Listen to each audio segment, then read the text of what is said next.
Welcome to the Life Self-Mastery Podcast, where we bring in entrepreneurs who have created online businesses and improved their lifestyles. Here's your host, Rohit Malhotra.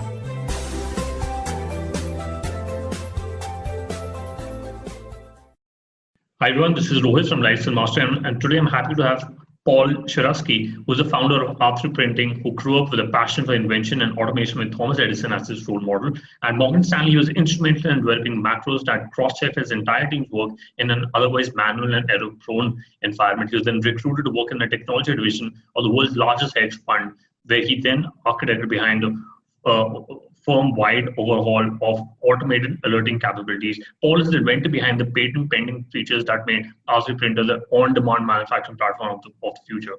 Paul is the alumnus of Fordham University. He's done his graduation in engineering. Welcome to the show, Paul. Thank you. Thank you for having me. Awesome. So you work with Morgan Stanley, then you work in the hedge fund. What made you get into the crazy world of entrepreneurship? I really wanted some real world experience.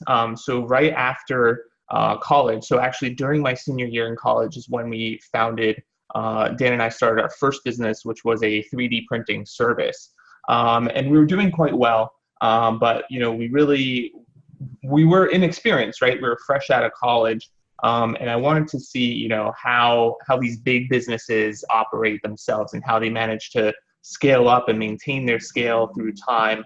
Morgan Stanley is an old institution. Same with Bridgewater, which is the hedge fund I worked at, founded in the 70s and still one of the top performing firms. So I wanted to see how these companies become so successful and maintain their success. And I found that the finance industry was very open to people with an engineering mindset. So I was able to find a job there. That's really how it came to be.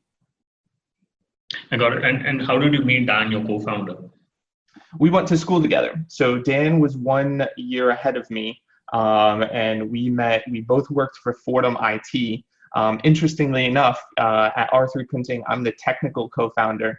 He's more of the business development side.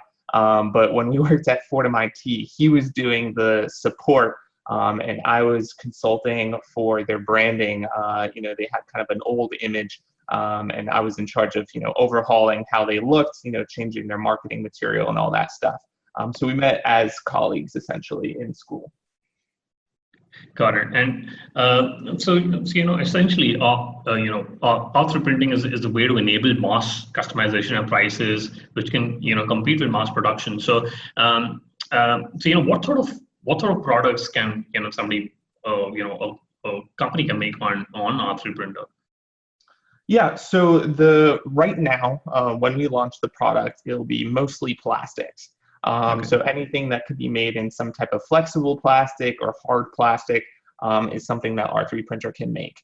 Eventually, we're hoping, if we have enough funding, we should be able to do something like other companies like Desktop Metal have done, which is enable metal 3D printing through some additional processes, but it should still be possible using R3 Printer.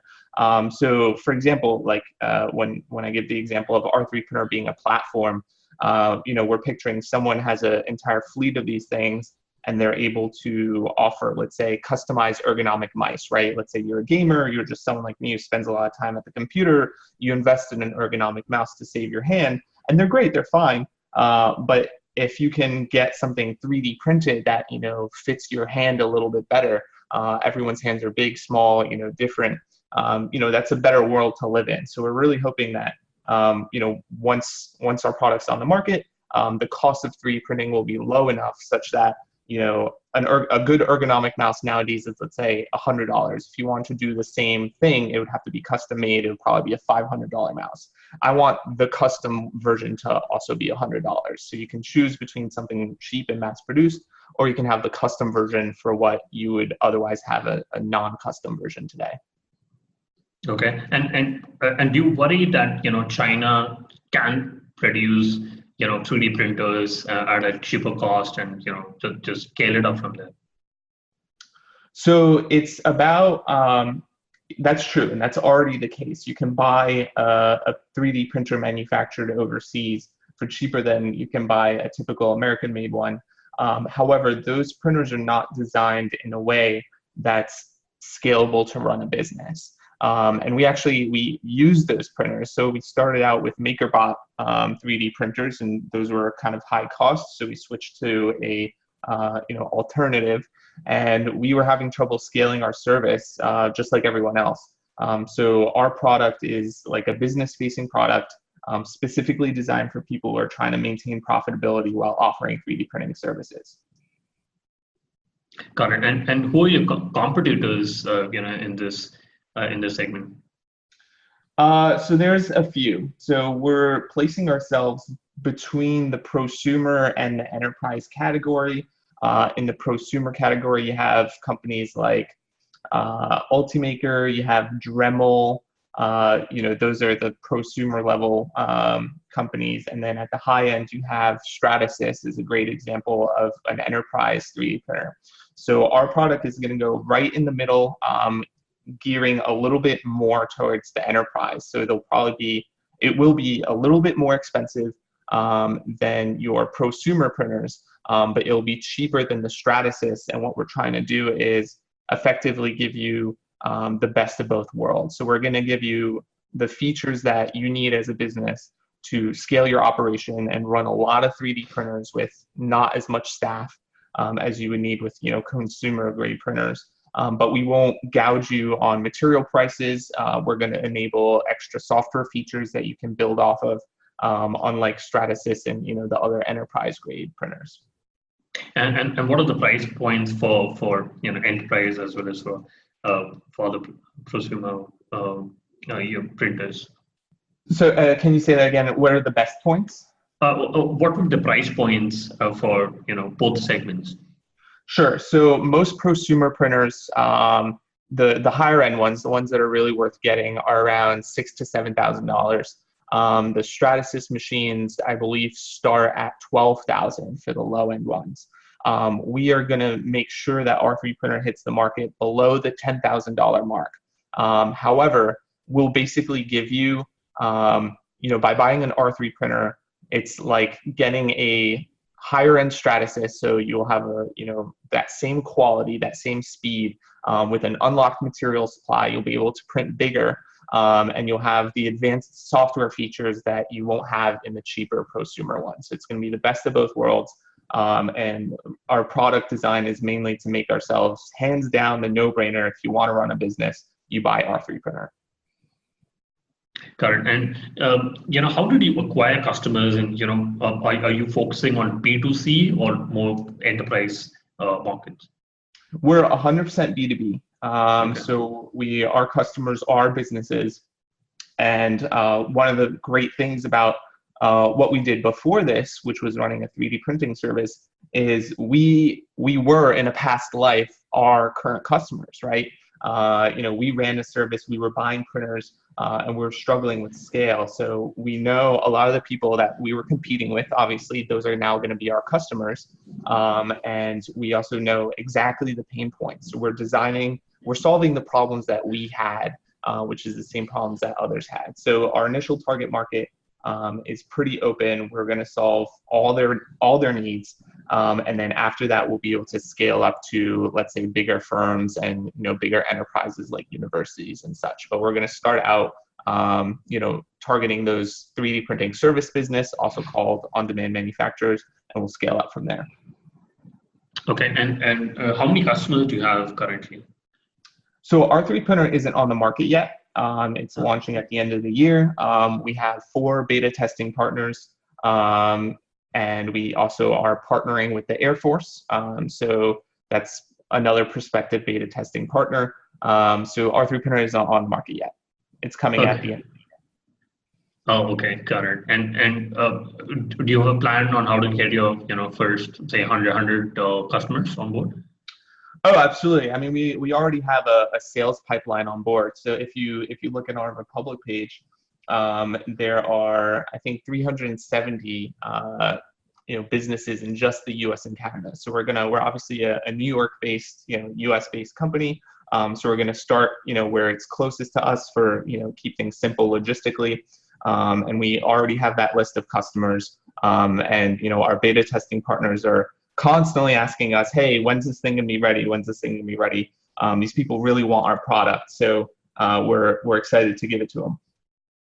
Okay, and when you talk about 3D printing, what is suppose you sell it to a company like Microsoft or Oracle for that matter, or what when you talk about plastics, what is the one thing they would want to replicate? Is it accessories, laptop accessories, or anything in particular? So I don't know about Oracle or Microsoft, but let's say they were our customers, or just any large enterprise. Right. It would probably be, right now it's still prototype parts primarily, right? So let's say they're designing a new type of server or a new type of network accessory. They would probably want to 3D print the chassis of it, right? Just boom, hit print. And then they have something to plug their electronics into, and that's a beta testing unit for them. Longer term, we're seeing a lot of customers start to make end use parts, so things that are actually sold to consumers that they use, and that's really exciting as well. But that's definitely a newer part of the industry, but it's rapidly growing. And how much time would it take for somebody to create a chassis on the product? It would depend on to print it on R3 printer. Okay. To print it, it would depend on the size. Something about the size of, let's say, a shoebox would probably. Yeah, it would probably take like 12 to 14 hours. Wow. Depending, it also depends a lot on your settings. So the reason why that question is so difficult is it depends on whether or not this is a solid or a hollow object. Obviously, hollow objects take much less time to print and like the intricacy. But let's say it's just a semi-solid rectangle. It'll probably be 12 hours. And then if it's a little more intricate, probably add a couple of hours on top of that. Correct. And you talked about Republic, and I've invested into your company through the Republic platform. But why did you choose a crowdfunding platform like Republic, and why not go through the angel route and look at the traditional VC route? Yep. So something that we've noticed is there's been a change in the market landscape for early stage fundraising in startups. So it used to be a couple of years ago, let's say, if you had some type of prototype, some type of business plan, that you can usually raise a little bit of angel capital. What we've noticed is that has moved upstream, where a lot of angels now, what they do is they group together in things called syndicates, and they will together act like a small VC firm, and they will invest in later stage companies, maybe even a Series A. That usually, a couple of years ago, that wasn't a thing. Series A was a solid VC thing. Now everything is kind of shifted a little bit, which has left a little bit of a gap, which is what Republic is stepping in. So both on top of the Jobs Act, which made it possible, as well as that shift in the funding landscape. I think it's a great opportunity to raise on Republic, and it seems to be doing quite well so far. Okay, and I also realized that you got into the Ocean Accelerator, which is the incubator, is it? Yes. Yep. So we were there last year until May 2018. Yep. Got it. And is the incubator like Y Combinator, where they take a part of the equity and they fund you and they help you out in physical products? Correct. Yep. So they give you a convertible note, just like Y Combinator, that upon a trigger round would convert into equity. Obviously in exchange for funding up front. And yeah, they have a great program that really helps companies develop, hone their pitch, hone their customer discovery process. We definitely weren't as mature as we are now when we were in their program. So I highly recommend accelerators as another route for early stage startups. Got it. And as a founder, how important is product market to founder fit? Lot of startups look at a product market fit, But what do you think a founder market fit is also important?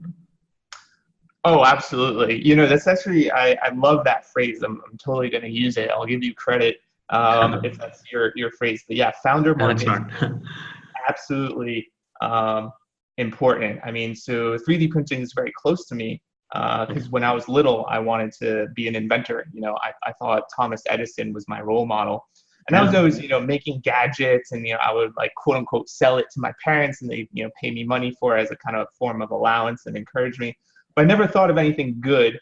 And the reason why I became good with computers is because, I don't have good hands. I can't draw well, and I can't make anything well. But if I can, design it on a computer and then print it, I'm actually pretty good.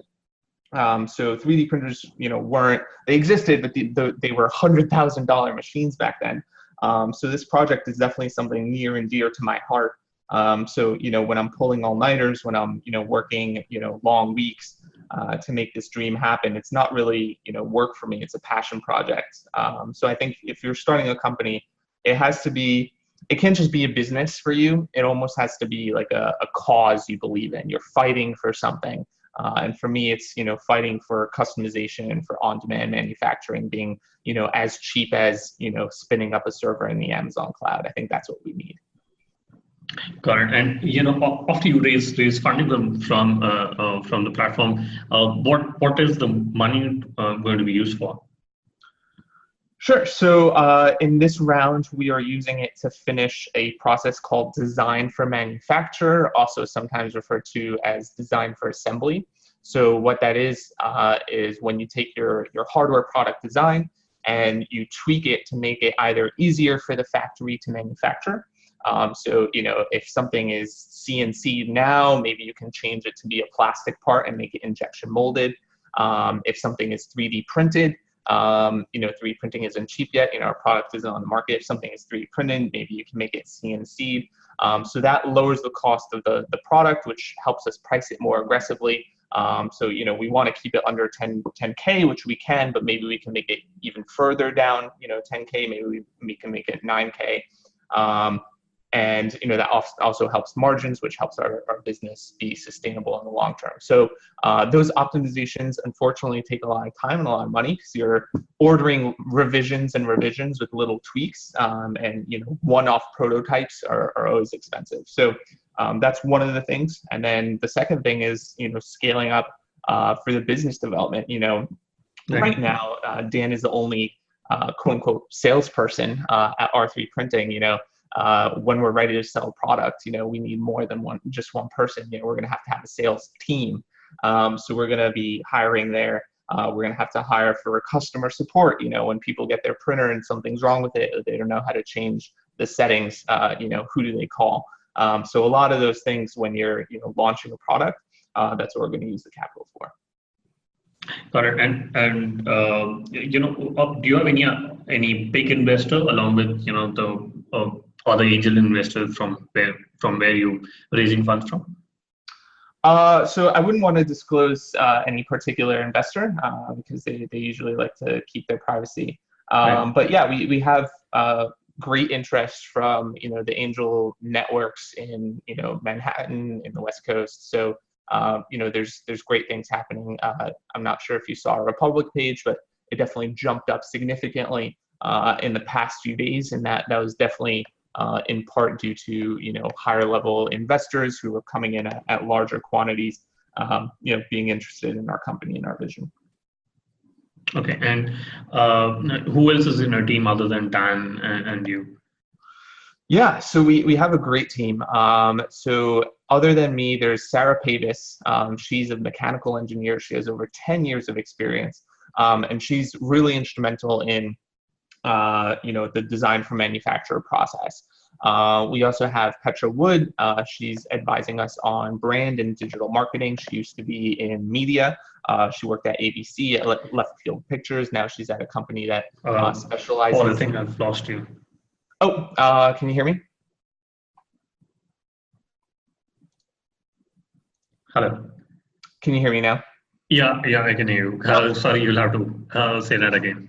No worries. Where did I leave off? Did you hear Sarah's? Yes, I did. All right, so next up is Petra Wood. So she's helping us with branding and digital marketing. She has experience in media, ABC, also in digital marketing. She used to work for really big clients, helping them, create digital ads on the internet. That's obviously extremely helpful to us. We have a patent and trademark attorney. We have advisors to help us with our defense industry engagement. As you know, we're partnering with the Air Force. We definitely need, that's a whole new world. Once you understand how to talk to VCs, how to find VCs, how to talk to government people, is like a whole separate bubble. So we have people helping us there. And then we have Len and Ray, Len and Ray, sorry, Len is helping us on strategy. He was a general counsel for Interplay Ventures. Ray is a serial entrepreneur with lots of experience, especially with raising venture capital. So we have a lot of people behind us that are helping making this thing happen. Well, I also thought that you were part of the launch festival. So did you get funding from the launch incubator, or were you part of presentations for launch festival? So we weren't funded by launch per se. Okay. So last year, as a result of our Republic raise being so successful, we were invited to pitch in Sydney, Australia, and that was with a partnership with Republic. And then we were also in San Francisco pitching as well. So we didn't get funded per se, but we were definitely sponsored to attend their events. Very, very nice. And so let's quickly do the top three. What's your favorite business book? So my favorite business book is a book called Hard Drive. It's about the early days of Microsoft. And it was published in the 90s. So if you find it on Amazon, you'll have to buy it used. And the reason why I love it is a lot of books nowadays, they kind of gloss over like the difficulties. They paint a rosy picture of like, oh, he was destined for success. Look at this billionaire. And that book really shows, just the hard work and like all the late nights and, what Bill Gates had to do to position himself for success, and how long of a strategy it was. That was also one of the things that illuminated for me is it wasn't luck. It wasn't an overnight thing. It's he was playing a chess game the whole time that took years, decades to play out to bring Microsoft where it was when he last left it. So I love that book. I think it's a great read. Yeah, but in fact, somebody asked Bill Gates, what has been your biggest success? How did you become so successful? So he said, focus. And that's what Warren Buffett said, because, it's 30 years of focus is what made him the world's richest man. But there's another book, which is Hard Things About Hard Things. A lot of founders equate that to, the hardships about entrepreneurship, which media doesn't really talk about. Amazing. We'll put that in the show notes. If you could go back in time when you started working on your business, what is the one thing you would have focused on? I would have focused on finishing components one by one. I think when we first started, I was definitely, I had this big vision for, the product's going to do this, this, and this. And I was definitely, switching between components. All right, let's do the print head for a little bit. Let's do the Z-axis for a little bit. And I kept, bouncing these ideas around in my head. And eventually, like, it all got done. I think what made things difficult is, when we talk to prospective investors or even people who are just interested in us, they say like, okay, what's done? And nothing was done. Everything else was kind of just, moving forward. So that was surprising to me because, on one hand, you kind of understand that, the product will get done eventually. It doesn't matter if, part A is done and part B is still in progress. But I guess people really attach to that, when they thought that things were moving too slowly because nothing was done, when in fact, everything was progressing exactly as expected. So that's, my advice to anyone who's building a product, especially one that has multiple pieces. If you can, finish components, finish the pieces of it one by one, even if that's not how you prefer to work, somehow that just translates into traction and progress better for people who are, following your story. Absolutely. Entrepreneurship can be overwhelming. So that's a great advice. And do you have any favorite online tool? For example, Gmail or Slack? Google Calendar. I know that's an oddball, but I use it for everything. I use it to remember when things are happening. I have tasks every day that I check off. And another tool that I really like is Boomerang. It's a extension that you can install. It works with Gmail. And basically, if you send an email to someone, you can say, mark this as unread in my inbox if I haven't received a response in 3 days. It's super helpful for, if you ask someone a question and they don't get back to you, so that way you don't forget and you can follow up with them. Because at the end of the day in entrepreneurship, if someone doesn't do their job, it's still on you to make sure it gets done, through hell or high water. So that's been super helpful to me. Got it. And what is the best way people can reach out to you and know more about the Republic campaign? I would say just ask a question on the discussion page. You can absolutely do that. I think that's the best way to do it because we check that religiously. Like we get back to our Q&A section within 24 hours, which is a really high standard to keep. So yeah, I would say just reach out to us on Republic. There's obviously a contact form on our website if you have some different questions not related to the raise on Republic, but if it's connected to the raise, definitely just shoot us a message there. Yeah, and how can people reach out to you through Twitter or LinkedIn? Say that again. What is the best way people can reach out to you? Email is 100% the best. Okay. So you'll find a contact form on the website that goes straight to me and Dan, and email's the best. Got it. Yeah. Thank you, Paul, for coming onto the show, and best of luck for your Republic campaign. Thank you so much. Thanks for having me, and good luck with the podcast and everything with you. Thank you. Thanks for listening to the Life Self-Mastery podcast, where we teach you how to start and grow your online business. For more information, visit Rohit's blog at www.lifeselfmastery.com.